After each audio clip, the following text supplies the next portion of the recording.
Rüschlikon, a tiny village on the outskirts of Zurich and one of the richest communities in Switzerland.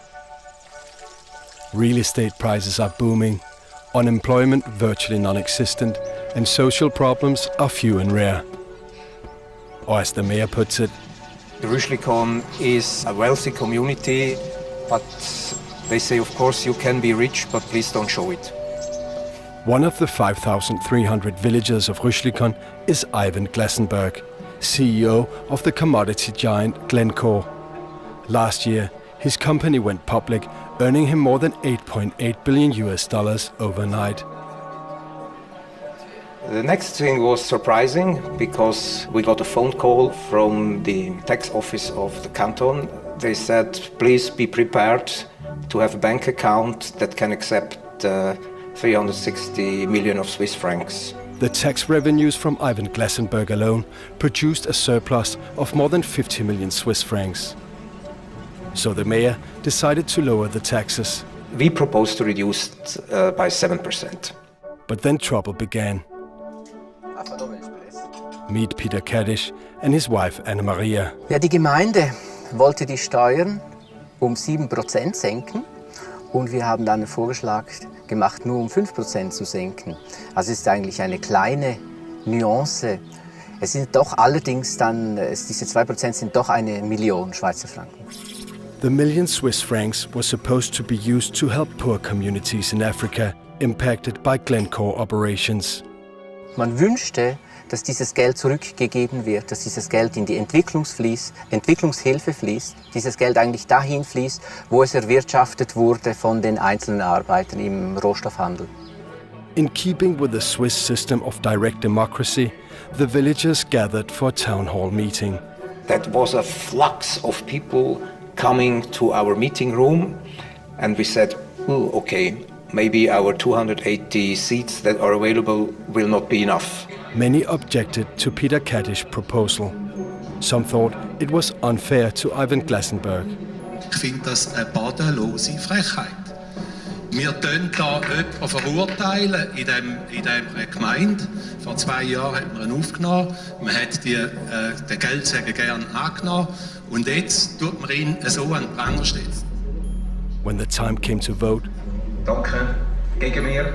The outcome was obvious. Almost everyone wanted to keep the money in Rüschlikon. The council had never to interfere or to defend our own proposal. So that were the people that took it to their own.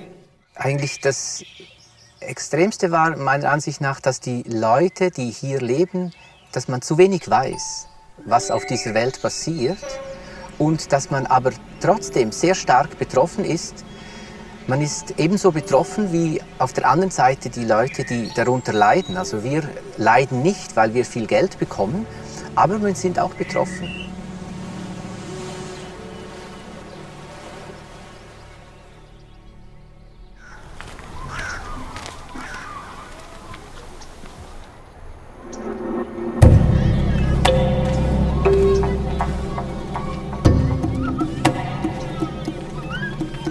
This is the copper belt in Zambia.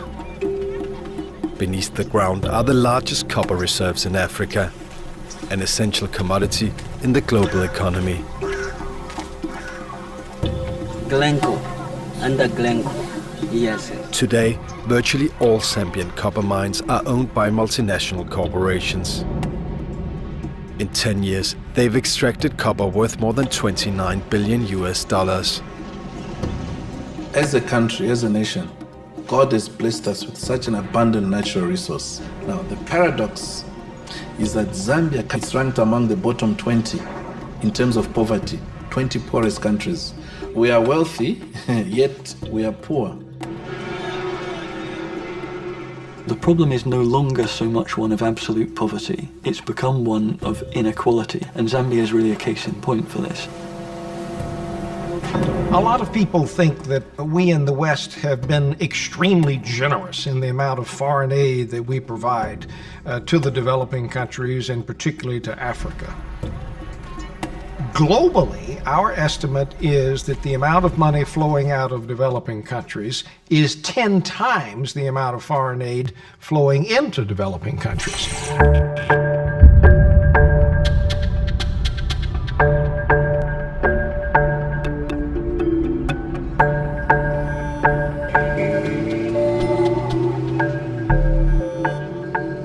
I've come to Zambia to find out why this country, with its enormous wealth of natural resources, is still among the poorest in the world. Why the boom in copper prices has not reduced poverty. The same question many Zambians ask themselves in the latest election.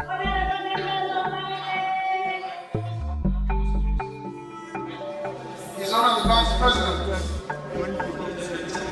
Mr. Speaker. In October 2011, Guy Scott, who once threatened to march on the copper plants if they didn't pay their taxes, became vice president. We're aware that Africa is losing more money from tax avoidance by foreign companies every year than it's gaining from aid from the countries from which these people come. God, he gave copper to Zambia. And these people, if they don't respect the Zambian soil where there is copper, mining or any other business venture in Zambia, they should contribute. These mining industries, they export and we don't know what they're doing with our money. If they're exporting our minerals, the money must come back to Zambia. So the current investors should wake up, stand up and be counted, and they should not wait for the government to push them. We don't have time pushing people. Vice President Guy Scott was born in Zambia. He studied economics at Cambridge and holds a PhD in cognitive science. It seems peculiar that you're vice president in Zambia and you're white. Well, white vice presidents occur from place to place, like the United States of America has got one. And I don't think in the Caribbean it would be all that unusual. It's just a thing that's a bit unusual in Africa. But Africa's maybe changing. I'm a Zambian nationalist, why not? What else would I be? Well, a colonial farmer exploiting Zambia? No, I think colonial farmers don't have any votes anyway, even if I wanted to stand on their ticket. And there are very few farmers here, white farmers. No, but you understand the question, I guess. I mean, it is from. Yeah, normally a white politician in an African country will be representing white minority interests. That's not the case here. I'm regarded as pro-poor, pro-unemployed, the ordinary people of the earth.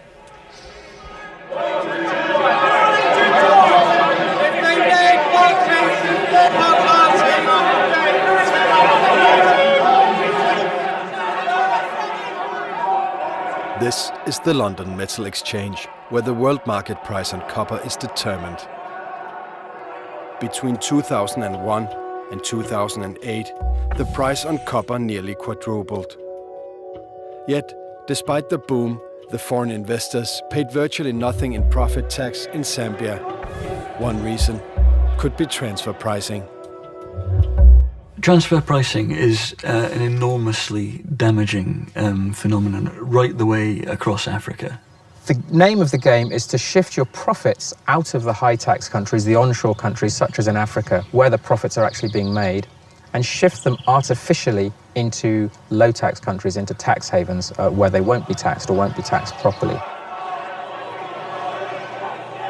The way that this is done is by multinational groups, is that they have subsidiaries all around the world, and these subsidiaries trade with each other.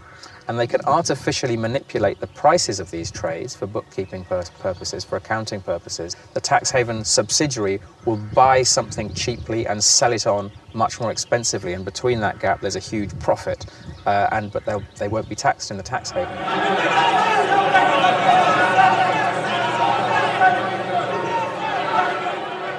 Much Zambian copper is not traded on the open market, but bought and sold internally within the same multinational corporations. 25 doing April, May, 25 running April, May. On paper, this makes Switzerland one of the biggest importers of Zambian copper. Switzerland is a huge purchaser of copper out of Zambia, but that doesn't mean that the copper is shipped from Zambia to Switzerland. The documentation goes to Switzerland, but the copper goes all over the world.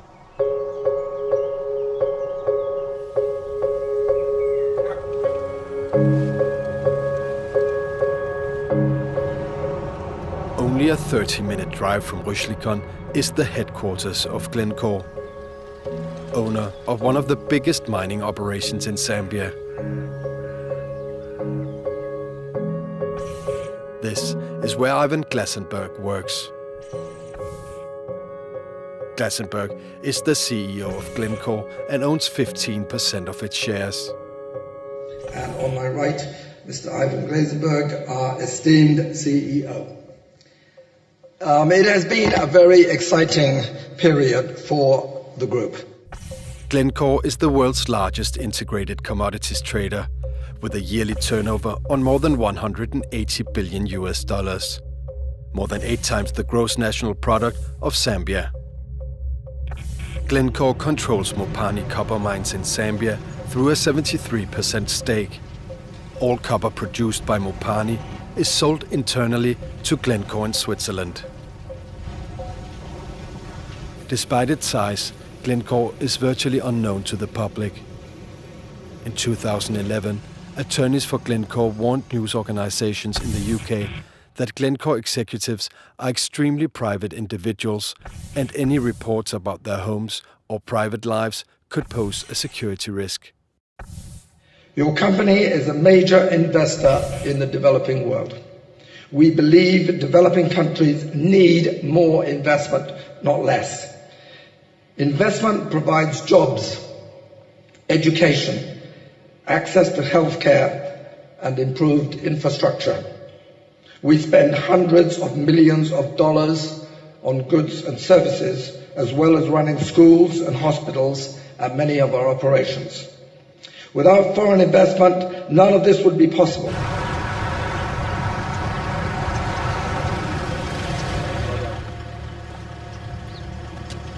Part of Glencore's Zambian operations have been suspended by the environmental authorities. I wish you a pleasant flight. Captain Nyika, thank you very much. Thank you, sir. Vice President Guy Scott is visiting the plant and has invited me along. Residents have complained that mist containing diluted acid is drifting from the plant to their homes. This looks like something out of a bondage and discipline kit.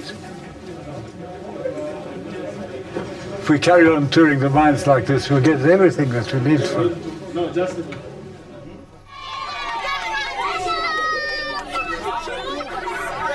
Vice President.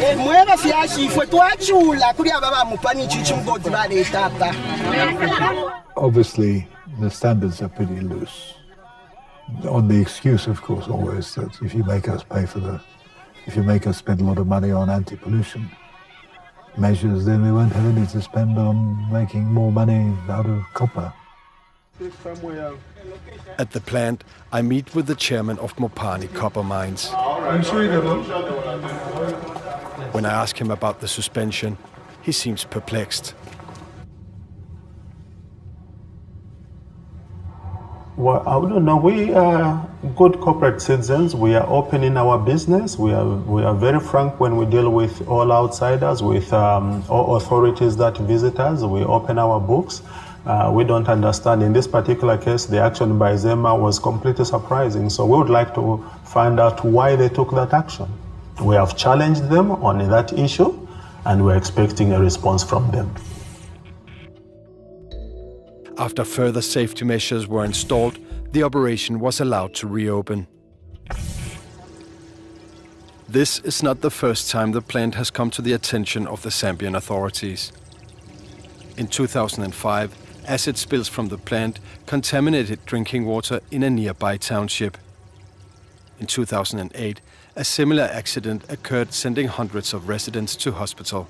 Well, I mean, there were stages when people in towns were turning on their taps and blue water was running out.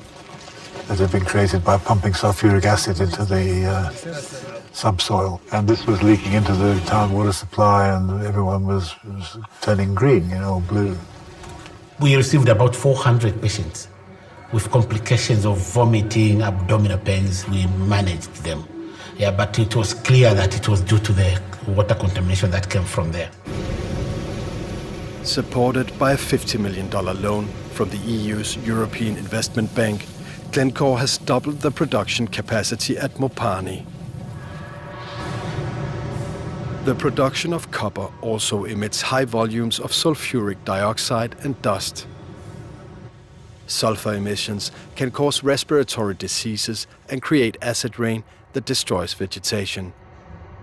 A lot of respiratory tract infection cases come from conch oil, especially when the emissions are too big. You find that you get an influx of patients coming from the clinics to us. I feel it myself, the effect of the emission of sulfur dioxide. Air pollution is regulated by WHO guidelines and limits set by the Zambian authorities. The levels are measured at 4 installations around the plant.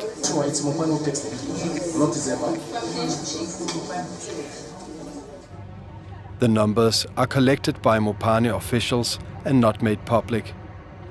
According to environmental groups and local residents, the undisclosed numbers prove that the pollution far exceeds both national and international standards. The air tests that have been done by themselves, but also by other independent companies, have showed that we have as much as 1,000 times more emission of undesirable impurities than required by WHO, the World Health Organization. We wake up, all of us, in the night, and also we start coughing together with the children. We didn't even sleep. We just continue coughing. If there is bit and this, the bad air comes.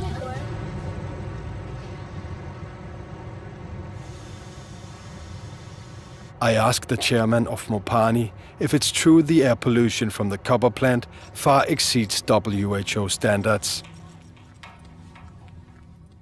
The reference point is the Zambia Environmental Management Agency, and we operate within the terms set by the Zambia Environmental Management Agency. And licenses of all our operations are within those terms. So the statement by the NGO, I cannot comment on it. I would suggest that in fact we refer them to the Zambia Environmental Management Agency. So it's false, it's not 100 folds above sometimes 1,000 folds above the WHO standards in air pollution out there. Well, what we're saying is that we operate within what the Zambia Environmental Management Agency stipulates, within the licenses that they stipulate, and we abide by those. So if other people do have evidence of something else, I would suggest that they contact the Zambia Environmental Management Agency, who are the authority to investigate any concerns that the public may raise.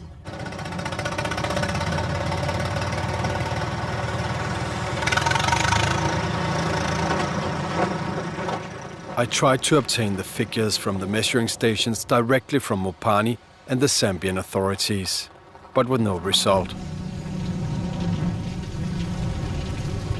Finally, I contacted the head of communications at Glencore in Switzerland. The numbers that you collect, I know you have these measuring stations for pollution around Mufulira.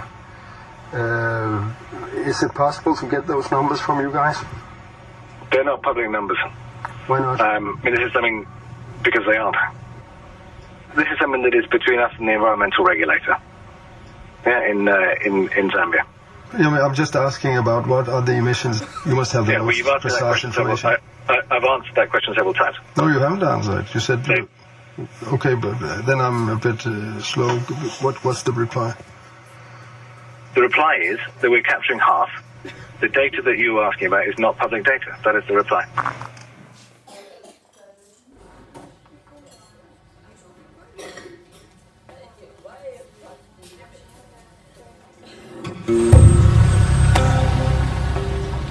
To understand Glencore's business practices, I've decided to look into its past.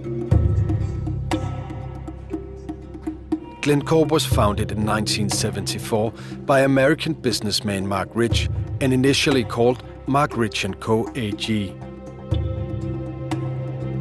I've asked for an interview with Mark Rich, but received no response. Instead, I traveled to Tampa, Florida to meet Morris Weinberg, a former public prosecutor in New York. In 1983, he headed an investigation into the company's tax practices. There was a big investigation the Justice Department was doing, and in the course of that investigation, 2 businessmen from Texas had pled guilty. And in the course of pleading guilty, they said, hey, there's something we can tell you about some guy named Mark Rich. And they explained to us that they had created with Mark Rich phony deals, making it appear that they had bought some foreign oil from one of Mark Rich's companies and then sold it to another company that turned out to be a Mark Rich company, and by that sold it at a loss, and that by doing that they had literally laundered, sent offshore close to $100 million in only about a 6 or 7 month period. You know, from a trial perspective, if we ever tried it, we had all we needed. During the course of the investigation, we had learned about a series of transactions that Mark Rich had orchestrated with Iran. He arranged for the Iranians to get weapons, basically, in exchange for oil. And so we indicted him for trading with the enemy. The company and its CEO, Mark Rich, were indicted for tax evasion, tax fraud, and trading illegally with Iran during the hostage crisis.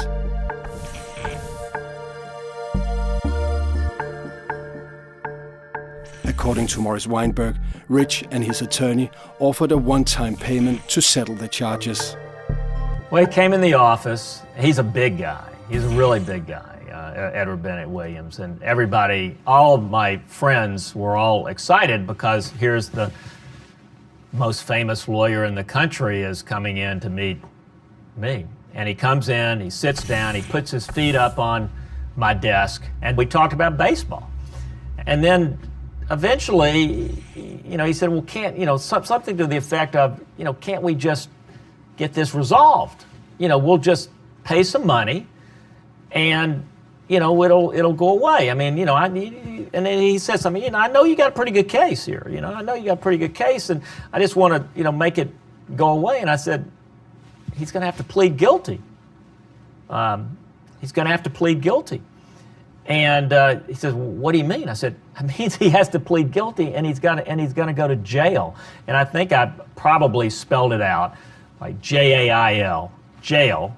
And he said, woo. And he said, well, why? And I said, and I said, well, look, it's the biggest tax fraud in the history of the United States. If we let him go, how are we ever going to do another case?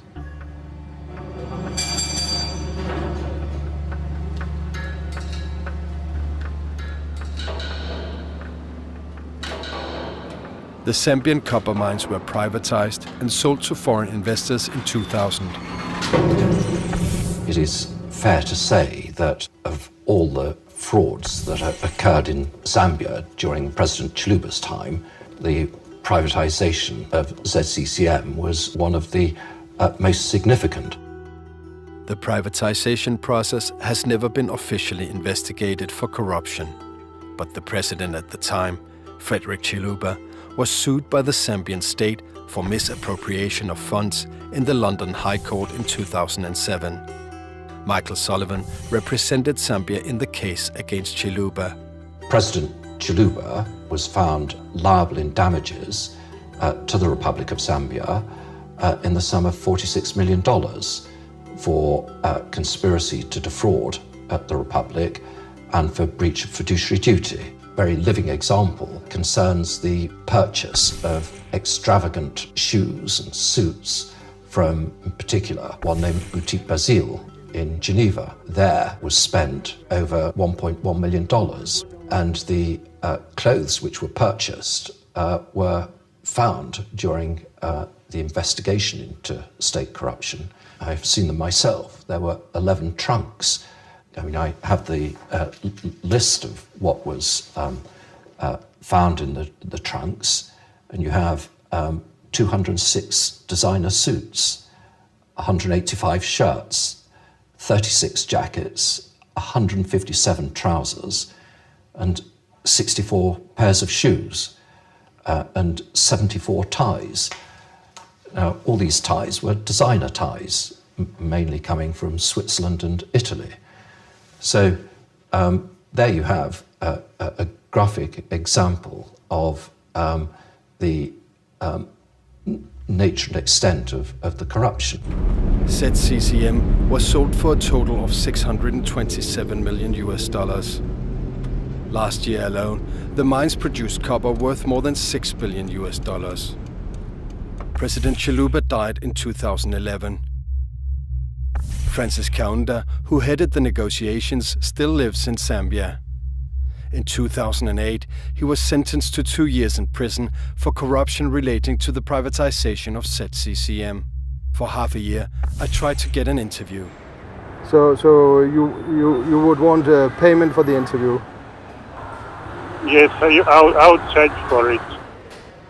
When I declined to pay, our communication ended. Forget it. I just want you to have the opportunity because we talked. Forget it. You don't. What opportunity? Can I please say something? Sorry. I would just. Forget it. I'm sorry. Okay. Any right-thinking Zambian, anybody, could see that what was being agreed was not transparent. Information is very important, and knowledge based on information is very important. The state, represented by very bribed, ignorant politicians at the very top, could not legitimately act as negotiators for Zambia.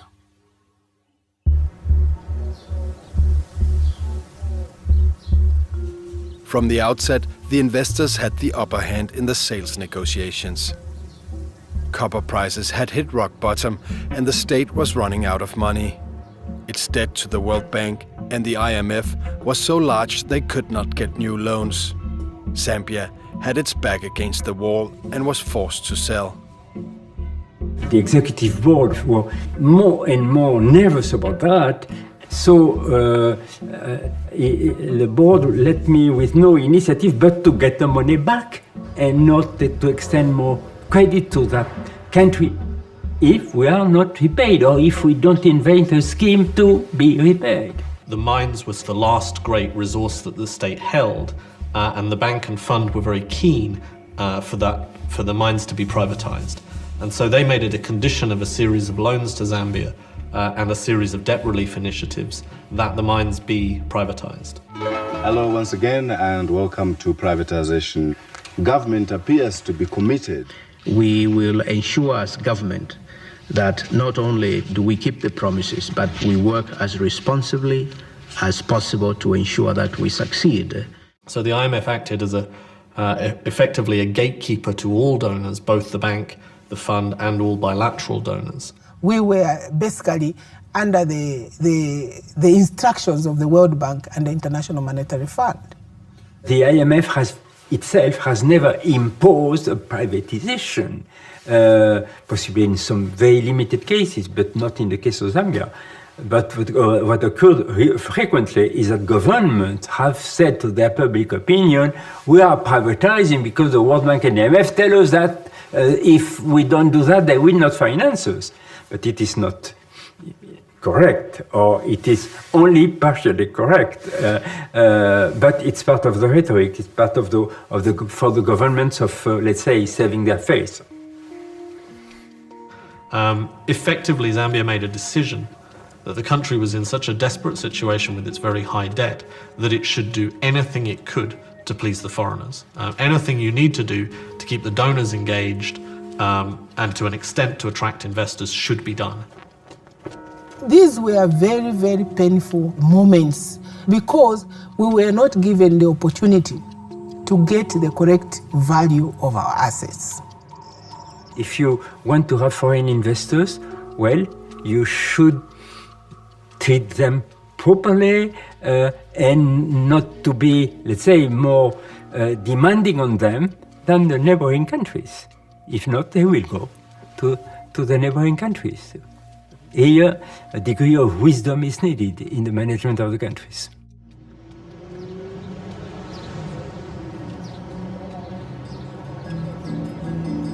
Today, the privatization of the copper mines, combined with the boom in prices, has revitalized the mining sector. Yet despite economic growth, unemployment remains largely unchanged. With more than 64% of the population living below the poverty line, Zambia is more than ever desperate to attract foreign investment, hoping this will create new jobs. Since we came to power, which is only 6 months ago, something like 150,000 people have been dumped on the jobs market. And we certainly haven't created 150,000 jobs in the 6 months that we've been in power. For the investment park. Is that right? 说这次在代表团来，主要是为了这个合作区的这个发展，是不是这样的？是的。Yes, Your Honor. More than for the mine. That's what I just clarified. 不光是矿山，而且是合作区。 I'm sorry about the Minister of Commerce. I couldn't track him down. Every speech, every pamphlet, every newspaper story talks about we owe the youth jobs. Unemployment, unemployment, unemployment. And you just can't escape it. And even the opposition now, the ones who were in government for 20 years, are now trying to tell us that we have failed because we haven't managed to create 1 million jobs or whatever it is. The foreign mining companies go a certain way towards that. And they'd go a lot further if they paid their tax. Aren't you? You read my lips, I didn't say they're not paying tax. But if they were to pay more tax, it will go a very long way to indirectly creating jobs. Through our investment, we also want to make our due contributions to the deepening of friendship between China and Zambia. And we also want to see the friendship between the people of the two countries can be deepened through our investment, because we can understand each other much better through our investment here. Thank you very much for coming. Thank you very much for organizing the lunch. We need Chinese lunch in Zambia more often. Our priorities in Zambia are jobs. Jobs and more jobs, and taxation revenue. Because to provide decent living for the majority of Zambians, we have to find them something worthwhile to do. And we also have to be able to provide them with social services such as free education to secondary level, and to supply them with medical services. But all that takes money. And thank you for coming along to supply the money. So our friendship, I believe, is a genuine friendship, but is based on material results. Your Honor, we have a small request. My colleagues want to take a photo with you. We don't know whether it is permitted.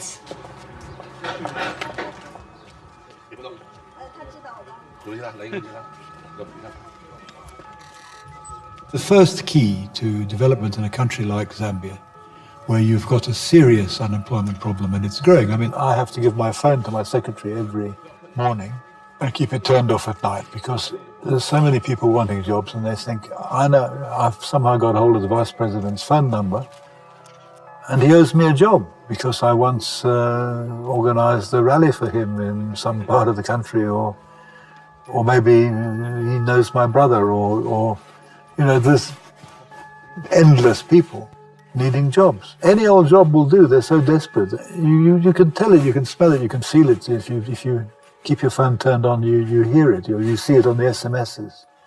Come in the whole time. I want a job, I want a job, I want a job. Thank you. Long life for you. Well, you too. We might as well both enjoy it.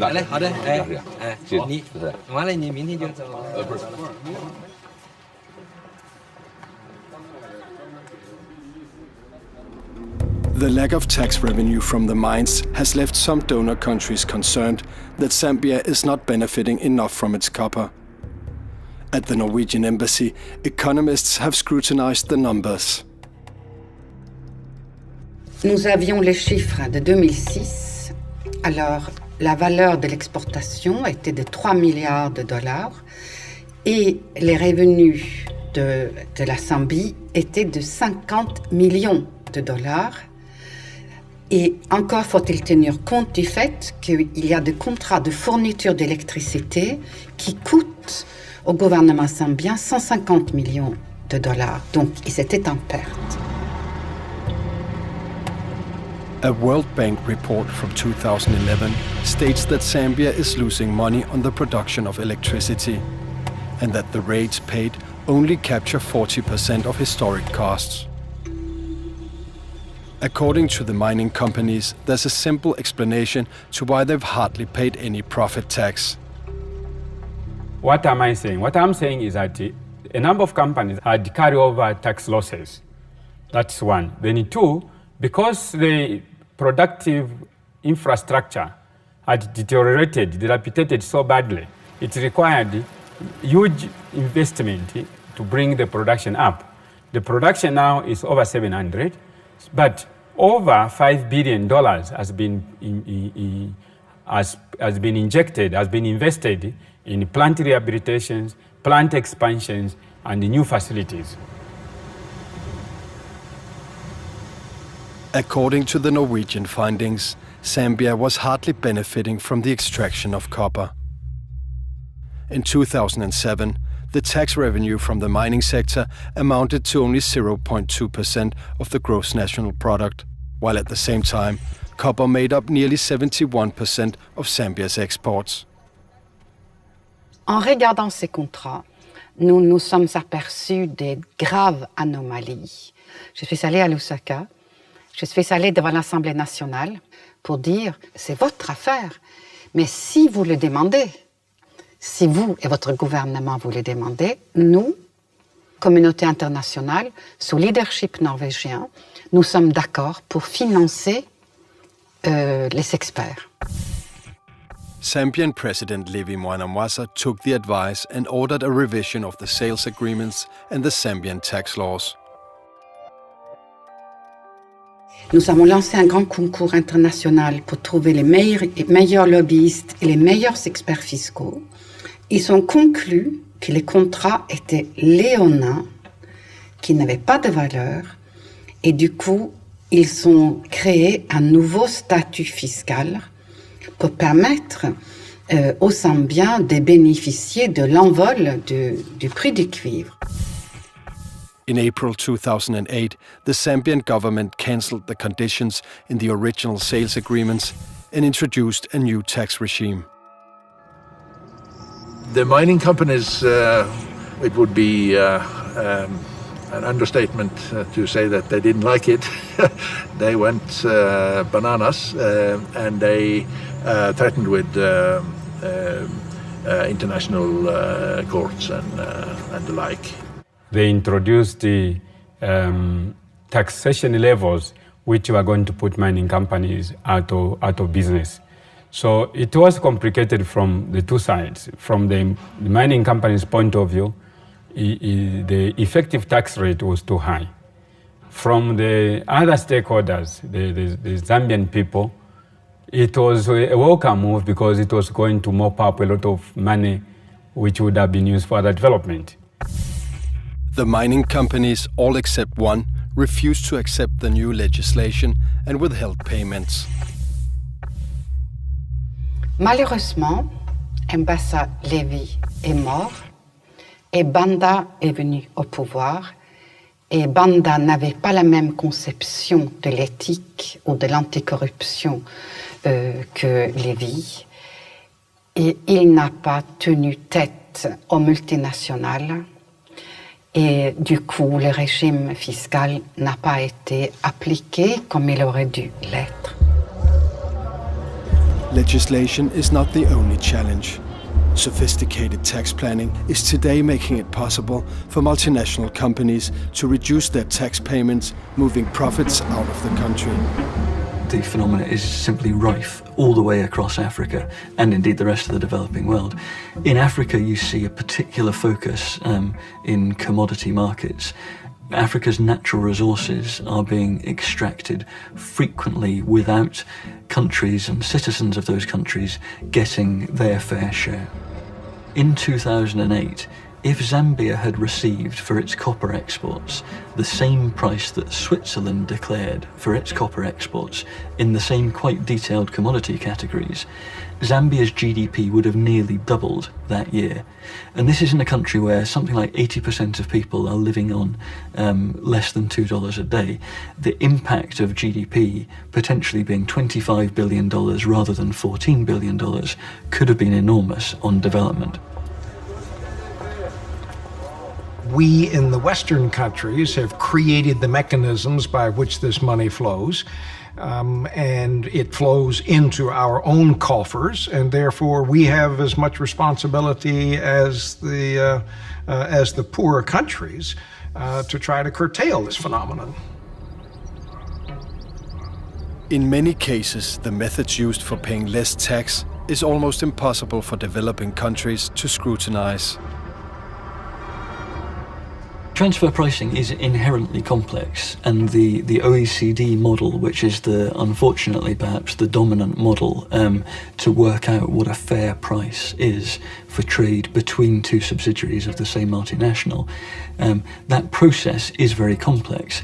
Now, what you find in a low-income country, as Zambia was until recently, is that the capacity within the tax authority to deal with the complexity and to deal with the army of lawyers and accountants that a multinational company has at their disposal simply isn't there.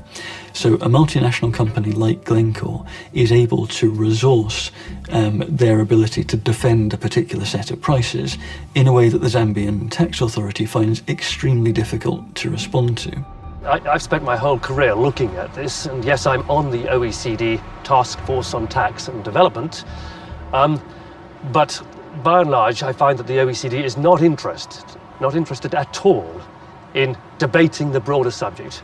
Their interest is in protecting their guidelines because OECD countries want to maintain the status quo.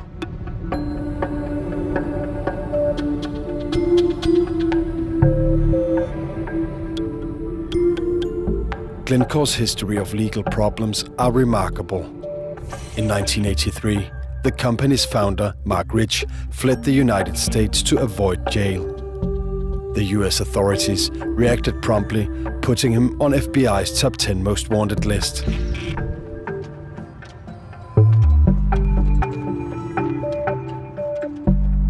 He decided he didn't want to go to jail.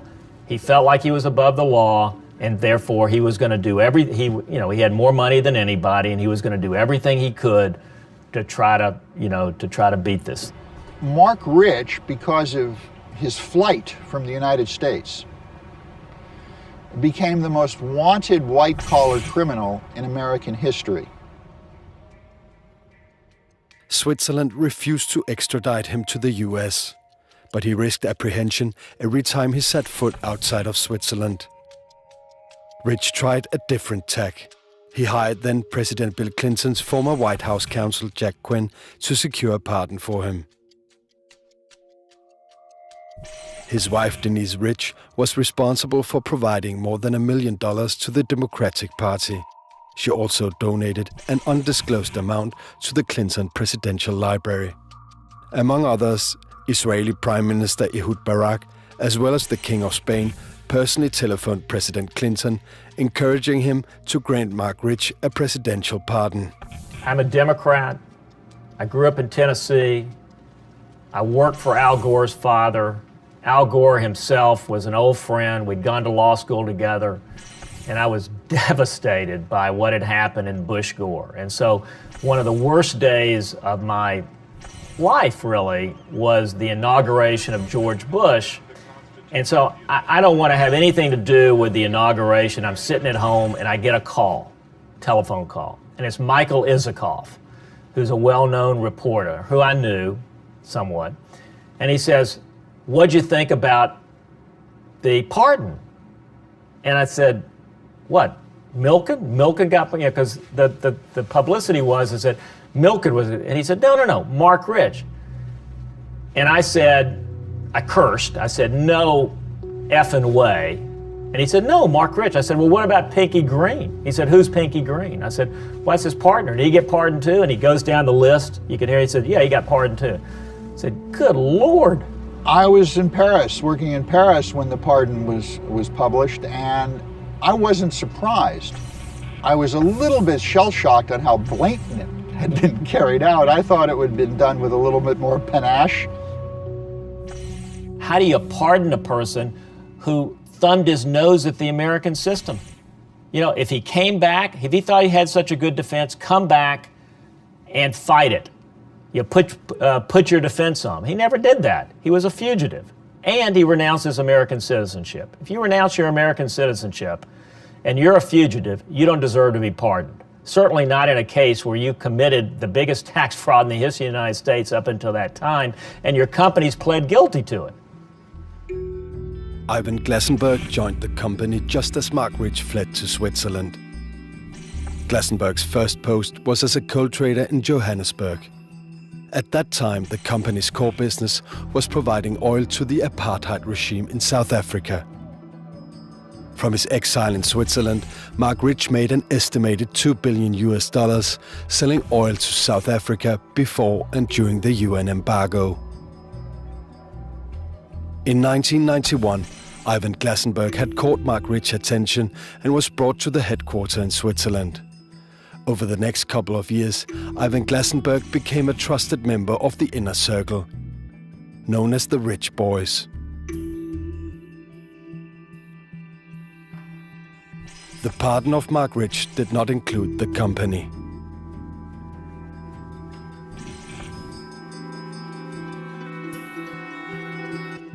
The companies pled guilty, and it was signed, sealed, and delivered. And when we were in court, when this happened, it was like a closing, because the way in which the monies were paid included Mark Rich selling his interest in 20th Century Fox and some oil wells and stuff, which generated cash that was then delivered to us to satisfy the $200 million. We were all collected in a back room in the court, signing papers like a closing is really what it was. And then, that was it. Case was over. 1 year after his flight, the company Mark Rich & Co. pled guilty to tax fraud. They did act like, from day one, that they were above the law.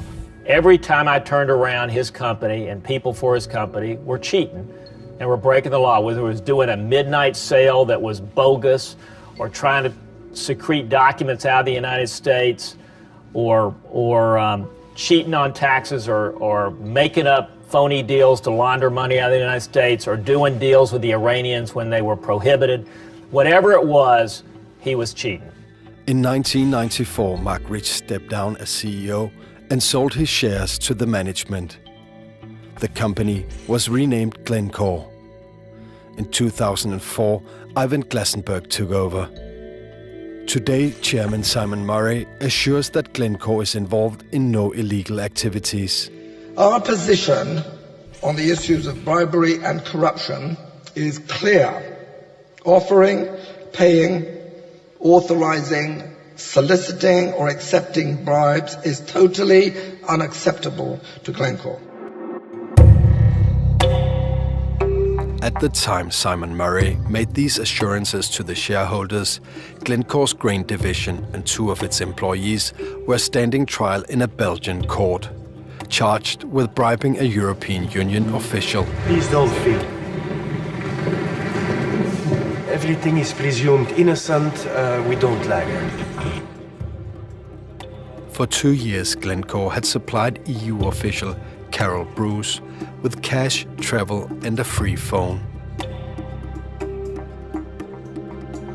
All in exchange for inside information. Information Glencore used to secure EU export refunds. A lucrative arrangement, making millions for Glencore. On June 27, 2012, Glencore's grain division was found guilty and fined 500,000 euros. Glencore has appealed and declines to comment. Glencore has full oversight of its tax practices and fully adheres to all its tax obligations in line with the laws in the countries and the territories in which we operate. A confidential report leaked in January 2011 raises serious questions about Glencore's tax practices in Zambia. The report contains the results of a comprehensive tax inspection of Glencore's Zambian subsidiary, Mopani Copper Mines. Here it is. I got a brown envelope in my email, it's here. And I mean, it was a very simple envelope, nothing specified on it, just my address. And inside there was a pilot audit of the Mopani copper mine. Who sent it to you? I don't know. You don't know who sent it to you? No, I don't know because I think that it wasn't meant to be public. Financed by a group of donor countries led by Norway, Zambia had hired the international audit firm Grant Thornton to carry out the audit. Pas simplement la sous-facturation ou la manipulation des résultats, il y avait aussi le fait que des pans entiers qui auraient dû figurer dans le chiffre d'affaires étaient complètement occultés. The purpose of the audit was to establish if Mopani's tax payments for 2006 and 2007 had been correct. The auditors found strong indications of transfer pricing and noted that prices seemed to be determined by the parent company, i.e. the purchaser. This, concludes the auditors, was not in accordance with the arm's length principle. In other words, Glencore in Switzerland appeared to have been manipulating copper prices and as a result reduced its tax bill in Zambia. That situation is not correct. We deal with Glencore at arm's length and we are paid at prices that relate to the London Metal Exchange. Based on the findings, the auditors concluded that Glencore had traded with its subsidiary in breach of the OECD's arm's length principle and that this should have an impact on the tax assessments for the period under review. It was a report that contained issues that were not factual. That report was a desktop report. It had a fundamental flaw in the sense that the auditors did not familiarize themselves with the chain of production. According to the auditors, Mopani had resisted the audit at every stage and did not appear to be concerned of any sanctions that might come. If a similar audit report had been carried out for the tax authority in the UK, for example, then I think you would very quickly have seen, as a first step, I think you would have seen a threat of proceedings simply on the grounds of non-cooperation, even before we start looking at the potential for redress, given the apparent scale of distortion in the way that the mine has been operated. We were very cooperative to Grant Thornton and ZRA. In fact, at the end of the audit, we received a letter from ZRA commending Mopani for being so cooperative. After the report was leaked, the EU's European Investment Bank suspended any further loans to Glencore. In Zambia, the finance minister called for the company to pay what it owed, but Glencore has refused. One Zambian charity has reported Glencore to the OECD. Under the OECD, there is a complaints mechanism where you can actually file a complaint against a company for violating tax-related guidelines, which we did. So what has come out of that? Nothing, because Glencore refused, and the OECD said they can't do anything if one party does not want to cooperate. For 6 months, I've tried to get an interview with Ivan Glasenberg, but he has declined. In a written response to the audit, Glencore rejects all its findings. The issue remains unresolved.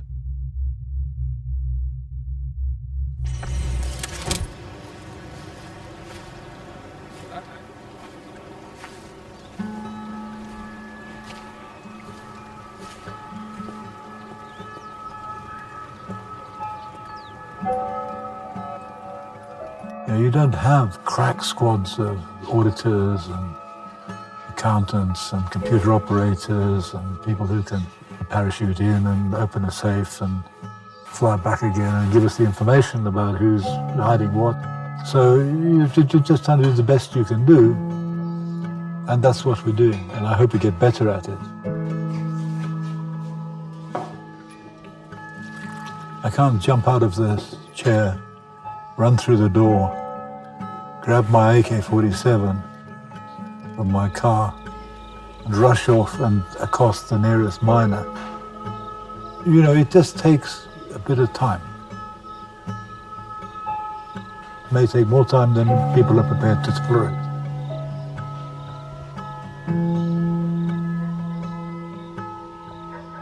Zambia sold its copper at the worst possible time, on terms that made it difficult for the country to benefit from its own natural wealth. Today, the government is working to increase tax revenue from the mines. Revenue badly needed to pay for schools, healthcare, and to reduce poverty.